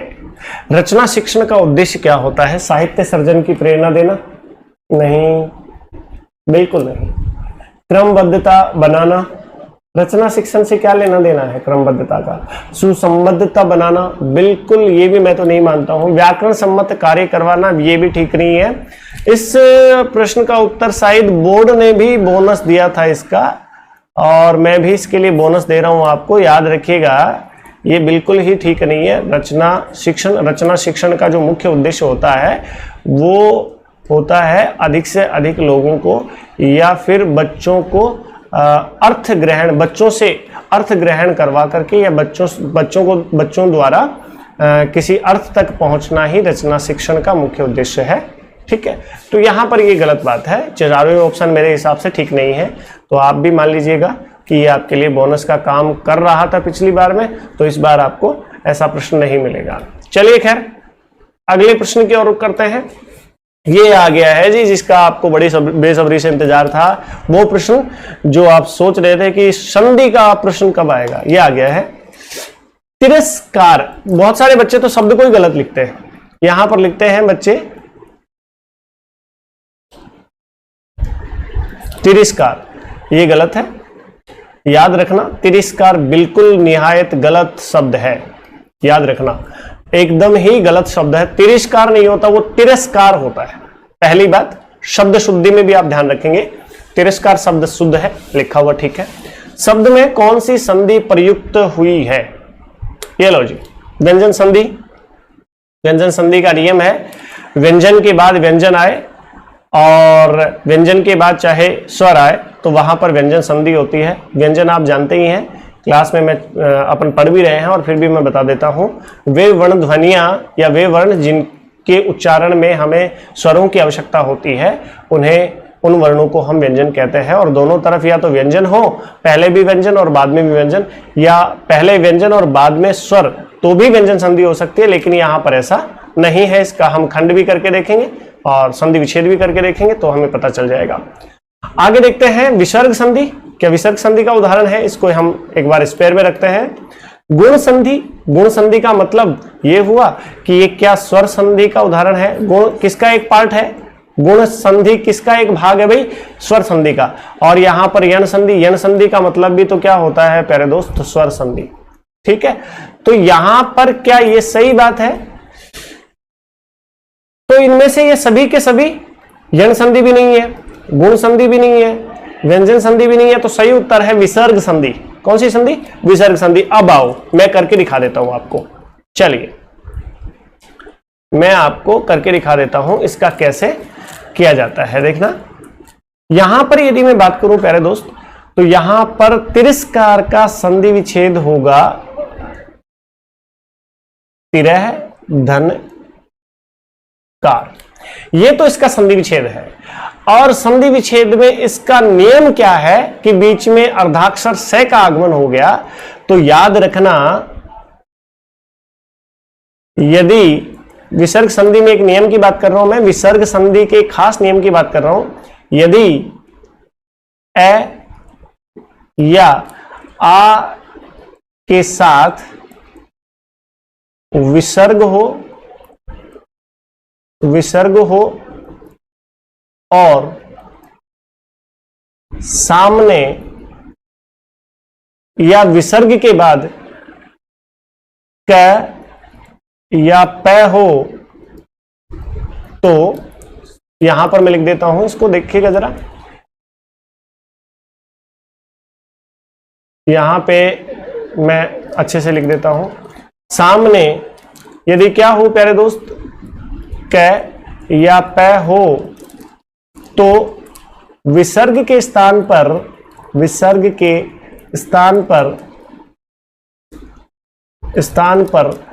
अर्धाक्षर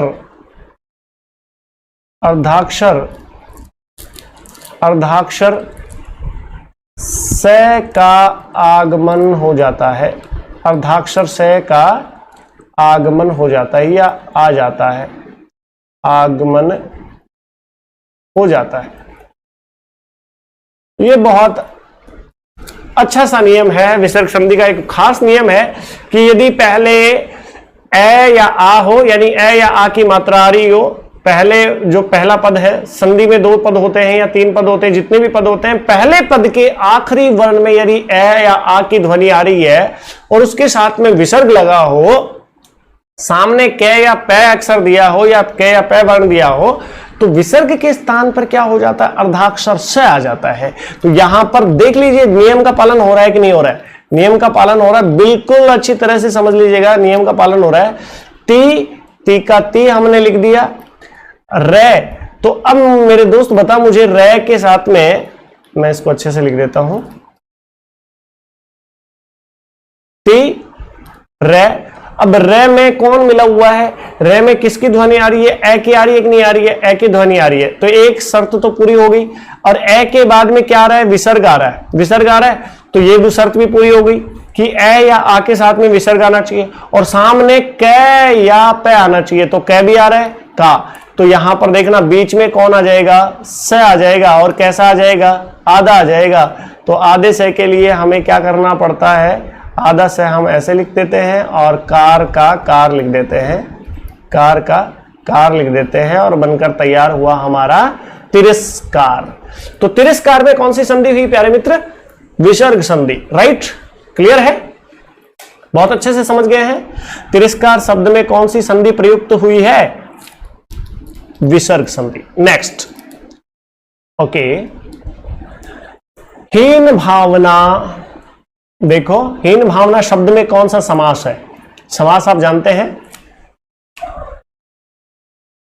समास में कौन सा प्रकार है ये, या फिर कौन से प्रकार का ये उदाहरण है? हीन भावना शब्द में कौन सा समास आप करोगे? इन सभी समासों की मैं पहले परिभाषा की बात कर लेता हूं। कर्मधारय का मतलब होता है कि एक पद विशेषण होता है, एक पद विशेष्य होता है। कर्मधारय का मतलब यह है, सीधा सीधा मैं आपको बता दूं। द्वंद्व का मतलब, इसमें दूसरा पद प्रधान होता है। कर्मधारय में कौन सा पद प्रधान होता है? दूसरा, द्वितीय पद प्रधान होता है।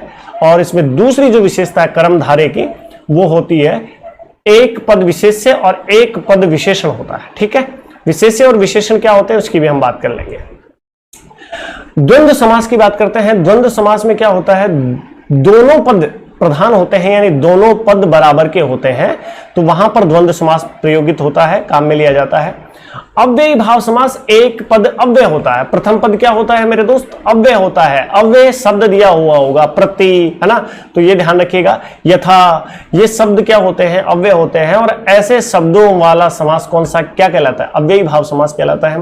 बहुव्रीहि समास, ऐसा समास जिसमें कोई तीसरा अर्थ निकल जाए, अन्य ही अर्थ निकल जाए, उस समास को क्या कहते हैं, बहुव्रीहि समास कहते हैं। अब हीन भावना में हम क्या लाएंगे, यहां पर देखो हीन है, इसका समास ये विग्रह यदि हम करें तो इसका समास विग्रह होगा मेरे दोस्त, हीन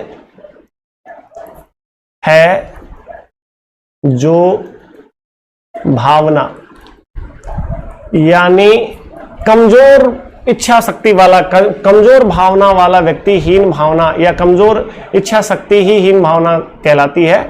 हीन है जो भावना, अब यहां पर देखना, हीन यानी कमजोर, हीन यानी कमजोर, और भावना क्या है यहां पर, संज्ञा। ये यहां पर विशेष्य है, विशेष्य है, विशेष्य है, और ये यहां पर विशेषण है,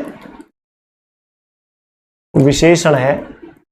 तो मेरी शर्त क्या थी, कर्मधारय में क्या शर्त रखी थी कि एक पद विशेषण होगा, एक पद विशेष्य होगा। तो इसमें हीन तो विशेषण हो गया माय डियर, और भावना विशेष्य हो गया।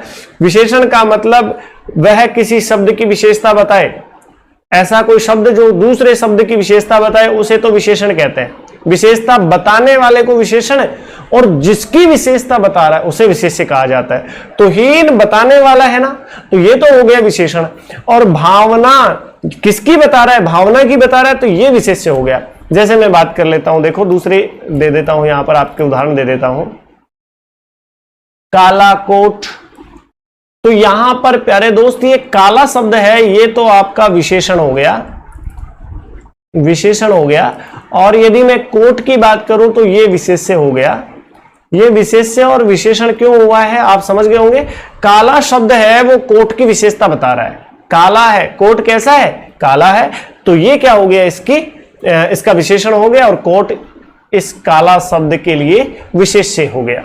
ठीक, तो ऐसा कौन से समास में होता है भाई, ऐसा होता है कर्मधारय समास में। कौन से समास में, कर्मधारय समास में। इसलिए राइट आंसर कर्मधारय समास, कर्मधारय समास, बिल्कुल सही उत्तर है आपका, कर्मधारय समास। और बाकी सभी समासों के बारे में मैंने छोटी छोटी जानकारी आपको दे दी है।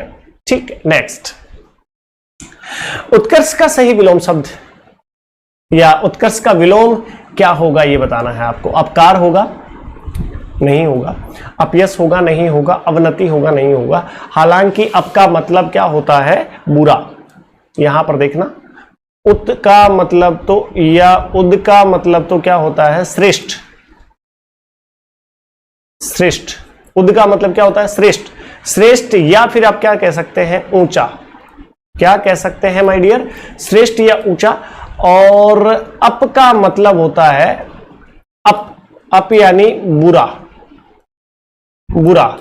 और यहां पर आप कह सकते हैं नीचा भी कह सकते हैं, नीचा भी कह सकते हैं, निम्न कह सकते हैं।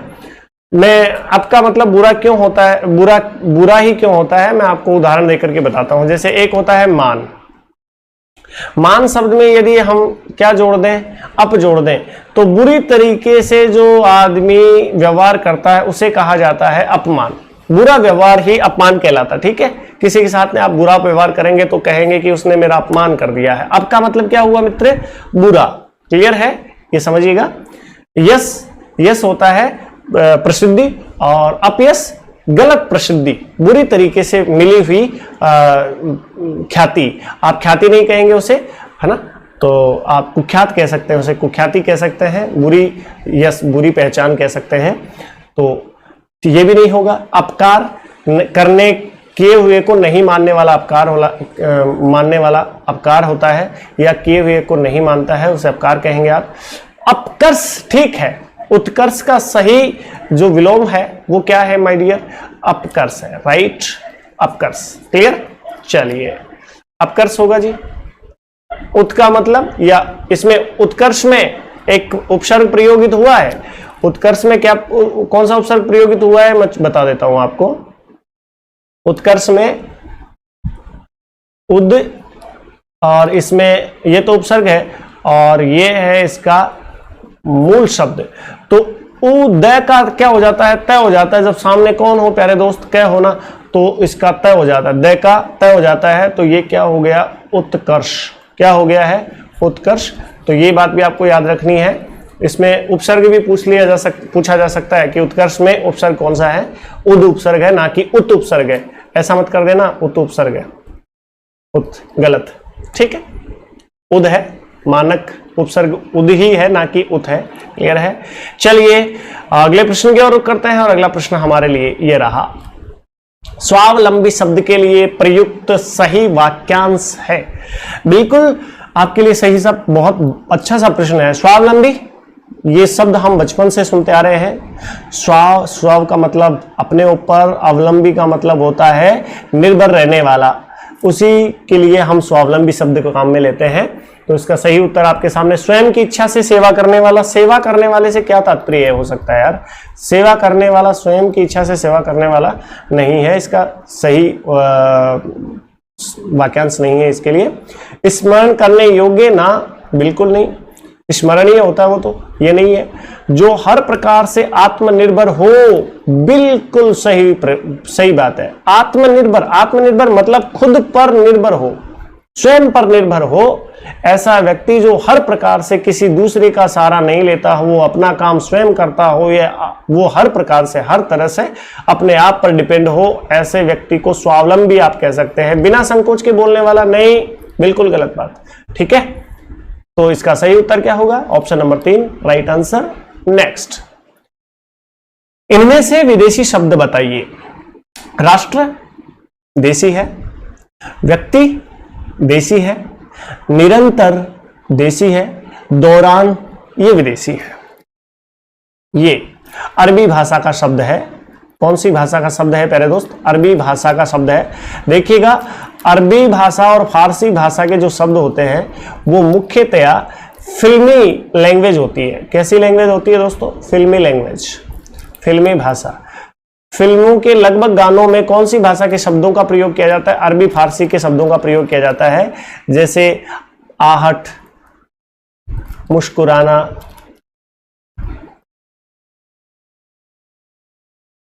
मुस्कुराना, ठीक है, मुस्कुराना, ठीक है।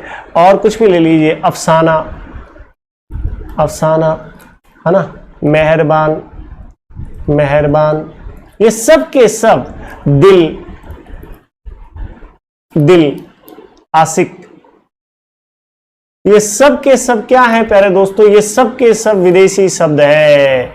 ये देसी शब्द नहीं है, सब के सब क्या है, विदेशी शब्द है। दौरान भी विदेशी शब्द है, और दौरान कौन सी भाषा का शब्द है, अरबी भाषा का शब्द है। दौरान कौन सी भाषा का शब्द है, अरबी भाषा का शब्द है। क्लियर हो गया है ना, बहुत अच्छे से क्लियर हो गया है।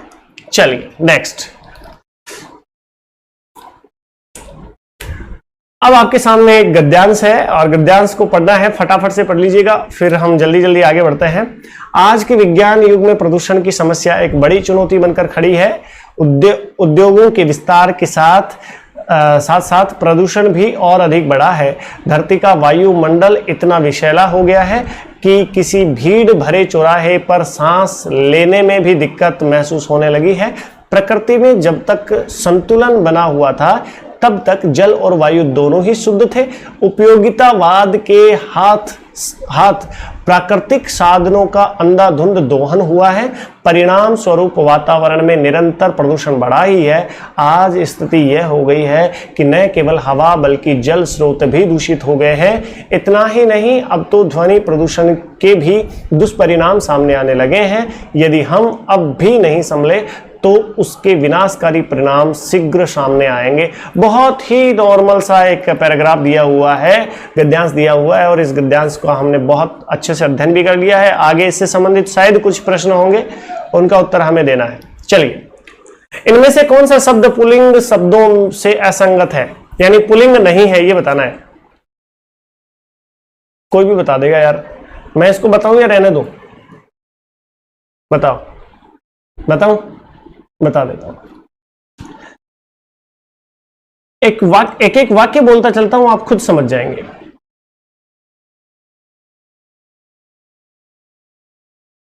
सबका विनाश होगा, होगा, होगे नहीं, होगा, इसका मतलब ये पुल्लिंग है। सबका विनाश होगा या सर्वविनाश होगा,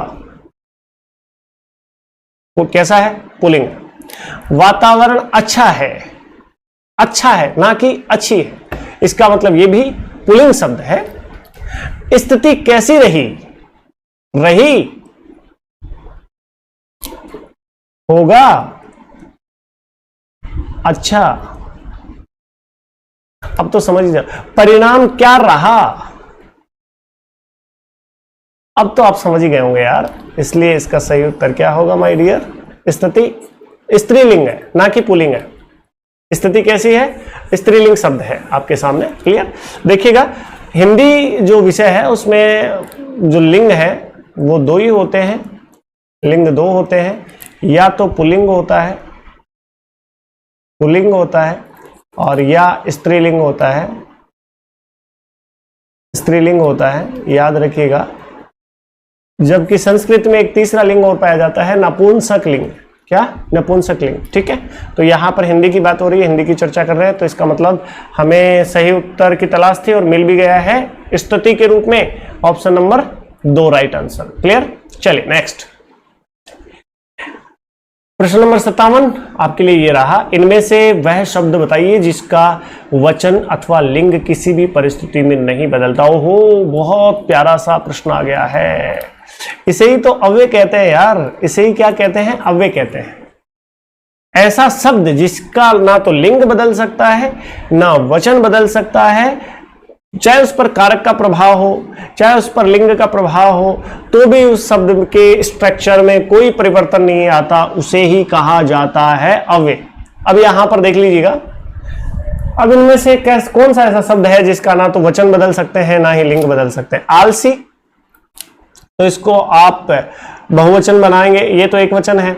आलसियों कर सकते हैं कि आलसियों, आलसी का क्या कर सकते हैं प्यारे दोस्तों? आलसियों से कुछ नहीं होता। आलसी तो बोलते हैं एक लड़के को और या एक व्यक्ति के लिए, और आलसियों कहते हैं बहुत सारे व्यक्तियों के लिए कि आलसियों से कुछ नहीं होता, आलसियों से कुछ नहीं होता। यहां पर दीवार पर चढ़कर आ जाओ, या फिर हम कहेंगे कि उस देश में दीवारें बहुत बड़ी बड़ी हैं, दीवारें बहुत ऊंची हैं। ठीक है, तो यहां पर भी क्या कर सकते हैं हम दोस्तों? यहां पर भी हम बहुवचन कर सकते हैं, तो ये भी याद रखिएगा आप। ठीक है, चलिए, आलसी का आलसियों हो गया, दीवार का दीवारें हो गया। लिपि की बहुत सारी लिपियां होती हैं। क्या होती हैं? लिपियां होती हैं, तो ये भी याद रखिएगा, लिपियां।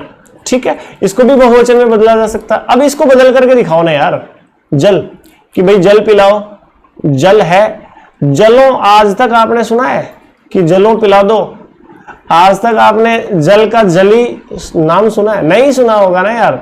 जल का ना तो लिंग बदल सकता है ना ही वचन बदल सकता है, इसलिए सही उत्तर इसका जल होगा। ओके ओके बेटा, नेक्स्ट। अच्छा, उपयोगितावाद, वाद शब्द बहुत इंपॉर्टेंट है, जैसे गांधीवाद। ठीक है, समझ रहे होंगे आप। उपयोगितावाद शब्द का सही अर्थ बताइए।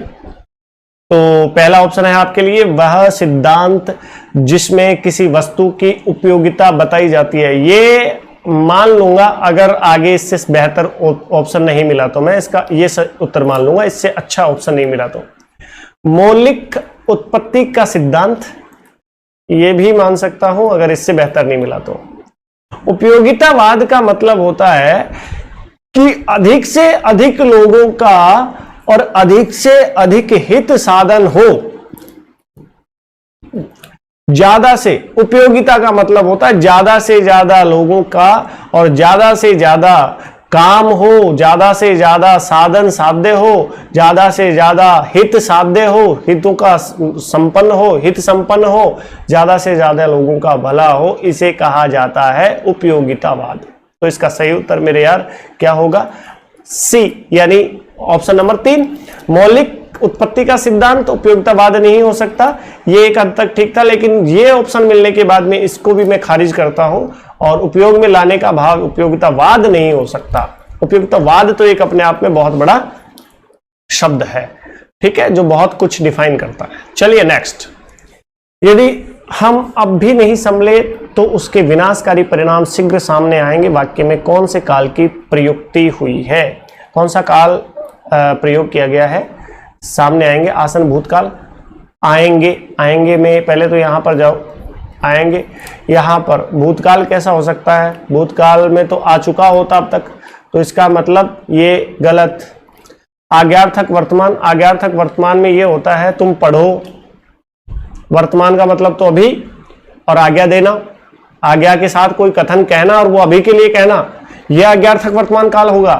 देखिए, जैसे आसन भूतकाल का एक उदाहरण की बात करता हूं मैं, तो आसन भूतकाल का एक उदाहरण देता हूं मैं आपके सामने। आसन का मतलब अभी अभी जो भूतकाल का कार्य संपन्न हुआ है उसे कहा जाता है कि मोहन, उसके लिए एक उदाहरण है, मोहन अभी गया है। अब देखना, है को देख करके बच्चे क्या कर देते हैं कि ये वर्तमान काल का या वर्तमान का वाक्य है, जबकि वर्तमान का कैसे हो सकता है बेटा? वो जा चुका है ना वो जा चुका है, तो जा चुका है तो फिर वो वर्तमान का कैसे हुआ? वो तो भूतकाल का हो गया है। अब भूतकाल का तो हो गया, लेकिन वो बहुत देर नहीं हुई है उसे गए हुए, वो अभी अभी गया है यार। अभी अभी मतलब बस निकट की बात है, बहुत थोड़े समय की बात हुई है कि वो चला गया है, यानी जा तो चुका है लेकिन बहुत पहले नहीं जा चुका है, वो अभी जा चुका है। तो इसलिए इसका उदाहरण हो गया है मोहन अभी गया है। चलिए 2 नंबर के ऑप्शन के लिए उदाहरण देता हूं, आज्ञार्थक वर्तमान। आज्ञार्थक वर्तमान के लिए एक बढ़िया सा उदाहरण ये हो सकता है कि तुम पढ़ो, तुम पढ़ो, यानी अभी पढ़ो भैया। मतलब ये हुआ, पढ़ो का मतलब तो ये है कि अब पढ़ना है आपको, और तुम का मतलब ये किसी को कहा जा रहा है, किसी को कहा जा रहा है, किसी को आज्ञा दी जा रही है, इसलिए आज्ञार्थक वर्तमान काल का उदाहरण हो गया। संदिग्ध वर्तमान का, संदिग्ध, संदिग्ध यानी कोई ना कोई उसमें संशय होना चाहिए, वर्तमान का होना चाहिए और संशय होना चाहिए। तो यहां पर लिख सकते हो विकास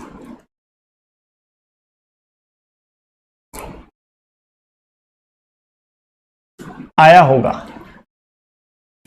आया होगा, ये इसका उदाहरण है। विकास आया होगा, वर्तमान यानी अभी की बात है, आया होगा, और विकास आया होगा ये कंफर्म नहीं है भाई, यह है प्रमाणित नहीं है कि आया ही है, लेकिन किसी को लग रहा है कि विकास आया होगा। किसी ने नॉक किया दरवाजा खोलने के लिए, तो मैं क्या कहूंगा अंदर बैठे हुए लोगों से कि विकास आया होगा, है ना, है तो वर्तमान की बात, लेकिन संभावना, ये संदिग्ध है, ये स्थिति अभी क्लियर नहीं हुई है, इसलिए ये भी इसका उत्तर नहीं हो सकता भाई।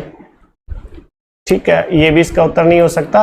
और संभाव्य भविष्यत, संभावना जताई जा रही है क्या? बिल्कुल, यदि हम अभी भी नहीं संभले तो संभावना है इस बात की कि परिणाम विनाशकारी होंगे। तो इसका मतलब सही उत्तर क्या है? संभाव्य भविष्यत, भविष्य की बात हो रही है, आएंगे, आए नहीं अभी तक, आएंगे भैया अगर ऐसा ही चलता रहा तो। चलिए खैर नेक्स्ट अगले प्रश्न की ओर करते हैं। आपके लिए ये रहा बहुत आज की क्लास का अंतिम और आखिरी प्रश्न। ये बहुत प्यारा प्रश्न है, इसका जवाब भी आपको देना है और आप जवाब दें, उसके बाद में मैं बताता चल ही रहा हूं आपको। देखिए प्रश्न को पढ़िए। सभी चौराहों पर बहुत भीड़ रहती है, वाक्य में रेखांकित शब्द का अर्थ बताइए। अब यहां पर रेखांकित नहीं किया गया तो मैं कर देता हूं। यहां पर चौराहों के नीचे रेखा खींची गई है और इसी को कहा जाता है रेखांकित। तो देखिएगा, सभी चौराहों पर बहुत भीड़ रहती है, इस रेखांकित शब्द का अर्थ बताइए। 4 मंजिलों का भवन क्या चौराहा कहलाता है? यार नहीं रे, बिल्कुल गलत बात है यार, ये कैसे हो सकता है? ये बावड़ा समझा है क्या रीट वालों को? है? तो 4 देखना इधर, जो चौ का मतलब तो होता है 4, और 4 राहों का, राह मतलब रास्ता, राह मतलब रास्ता।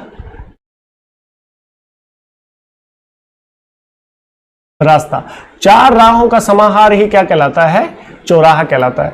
वह स्थान जहां चार रास्ते मिलते हो, ये बात ठीक हो सकती है। अगर इससे बेहतर ऑप्शन नहीं मिला तो ये बात ठीक हो सकती है। देखते हैं आगे। चारों तरफ देखने वाला ना, ये नहीं हो सकता, गलत है। चारों तरफ देखने वाला चौराहा तो बिल्कुल नहीं हो सकता।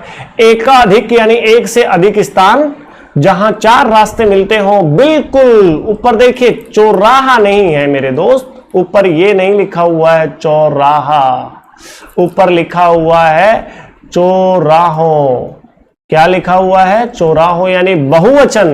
और बहुवचन मतलब एक से अधिक, यानी यहां पर दिया हुआ है ऑप्शन नंबर 4, एकाधिक स्थान जहां चार रास्ते आपस में मिलते हो उसे चौराहा कहा जाता है। तो ये इसका सटीक उत्तर होगा, ये इसका उचित ऑप्शन, ये इसका उचित उत्तर होगा। हमें इसको काटना होगा क्योंकि ये नहीं हो सकता, क्योंकि ये केवल एक वचन के लिए प्रयोगित किया जा सकता है, जबकि इसका उत्तर सही क्या होगा? एकाधिक स्थान जहां चार रास्ते मिलते हो। तो आज के हमारे ये प्रश्न थे। 30 क्वेश्चन हमने डिस्कस किए हैं प्यारे दोस्तों। 30 प्रश्नों में आपको कहीं भी कोई भी किसी भी प्रकार की दिक्कत का सामना करना पड़ रहा है तो आप मुझे कमेंट करके आप मुझसे डिस्कस कर सकते हैं। आपके लिए मैं हमेशा हाजिर रहूंगा। प्यारे दोस्तों, ये सीरीज हमेशा ही चलती रहेगी और आप अपने तैयारी को धार दें, बढ़िया से आप तैयारी करते रहें। इंशाल्लाह भगवान करे आपका सिलेक्शन इसी भर्ती में हो जाए और आगे आपको कम से कम रीट की तैयारी नहीं करनी पड़े, आगे चल करके आप लेक्चरर की तैयारी करें, सेकंड ग्रेड की तैयारी करें और प्रोफेसर बन जाए। इन्हीं शुभकामनाओं के साथ आज की क्लास को हम यहीं विराम देते हैं। आज की क्लास आप सब प्यारे दोस्तों को कैसी लगी है कमेंट बॉक्स में लिख करके जरूर बताएंगे। और मैं आपका दोस्त यादराम आज के लिए लेता हूँ इजाज़त। नमस्कार। अगली क्लास में फिर मुलाकात होगी। तब तक के लिए जय हिंद, जय भारत। धन्यवाद।